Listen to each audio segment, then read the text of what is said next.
সুধী বৈষ্ণব ভক্তবৃন্দ, ভক্তিপূর্ণ প্রণাম রইল আপনাদের চরণে। প্রণাম জানাই আমার শ্রী গুরুদেবের চরণে। প্রণাম জানাই অনন্ত কোটি বিশ্বব্রহ্মাণ্ডের নায়ক শ্রী ব্রজেন্দ্র নন্দনের চরণে। সুধী বৈষ্ণব ভক্তবৃন্দ, আমরা পর্যায়ক্রমে চলে এসেছি পঞ্চম অধ্যায়ের ৩ নং শ্লোকে। তো আসুন আমরা ব্রতী হই। অজ্ঞানতিমিরান্ধস্য জ্ঞানাঞ্জন শলাকয়া চক্ষুরুন্মীলিতং যেন তস্मै শ্রী গুরুবে নমঃ। নমো ওম বিষ্ণুপাদায় কৃষ্ণপৃষ্ঠায় ভূতলে শ্রীমতে মহানামো স্বামিনীতে নমামি হে। বাঞ্ছাকল্পতরুভ্যশ্চ কৃপা সিন্ধুভ্যেব চ পতিতানাং পাবনেভ্যো বৈষ্ণবেভ্যো নমো নমো।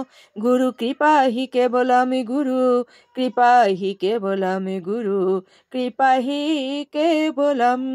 ওম শ্রী পরমাত্মনে নমঃ। ওম শ্রীমদ্ ভগবতে শ্রীগীতায় নমঃ। শ্রীগীতায় নমঃ।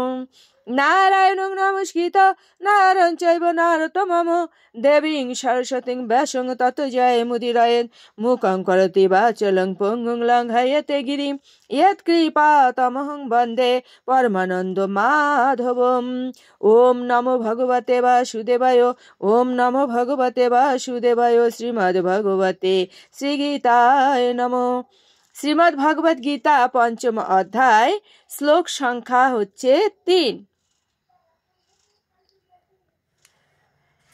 জ্ঞেয় অহসাহ নিত্য সন্ন্যাসী ইয়ঃ ন দেষ্টি ন কাঙ্ক্ষতি নির্দ্বন্দ্বঃ হি মহাবাহো সুখম বদ্ধাৎ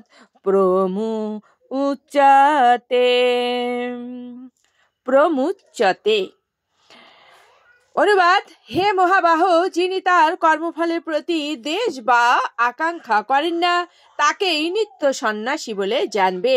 এই প্রকার ব্যক্তি দ্বন্দ্বরহিত এবং পরম সুখে কর্মবন্ধন থেকে মুক্তি লাভ করেন।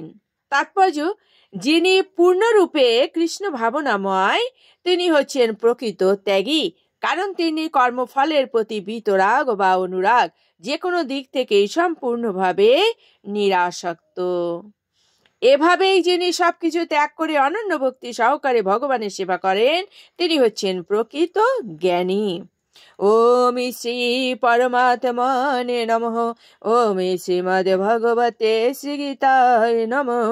গঙ্গা গীতা চ সাবিত্রী সীতা সত্যা পতিব্রতা ব্রহ্মাবলীর ব্রহ্মবিদ্যা ত্রিসন্ধ্যা মুক্তিগেহিনী অর্ধমাত্রা চিতানন্দা ভবগ্নি ভ্রান্তি নাশিনী বেদত্রয়ী পরানন্দা তত্ত্বার্থ জ্ঞান মঞ্জুরি।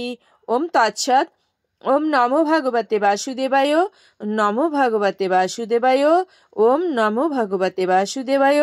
শ্রীমদ্ ভগবতে শ্রীগীতায় নমঃ। শ্রীগীতায় নমঃ। শ্রীগীতায় নমঃ। ওম শান্তি। ওম শান্তি। ওম শান্তি। শান্তি শান্তি। সুধী বৈষ্ণব ভক্তবৃন্দ, আমরা প্রতিদিন যেমন স্নান করি, আহার গ্রহণ করি, অর্থাৎ নিত্য কর্মের মতো আমাদের গীতা পাঠ করাও একটি নিত্যকর্ম।